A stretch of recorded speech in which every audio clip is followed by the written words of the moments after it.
Welcome. In front of me I have an Android phone, and in this video I am going to show you how to enable Google Play services if it's been disabled on your device. Let's get started. First unlock your phone and open the setting app.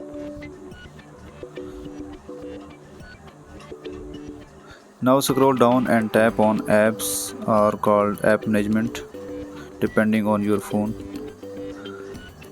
Now look for Play services. As you can see, the option is disabled. If you see a button like when I click on this option,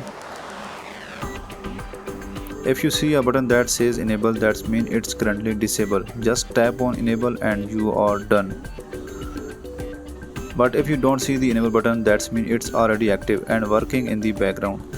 Now restart your phone once, just make sure everything is working fine, and that's it. Google Play services is now enabled and running on your Android phone, so apps like YouTube, Play Store, Maps and more will work properly. Thanks a lot for watching. Make sure to like the video, leave a comment. If this helped you, don't forget to subscribe for more simple tech tutorial. See you in the next one.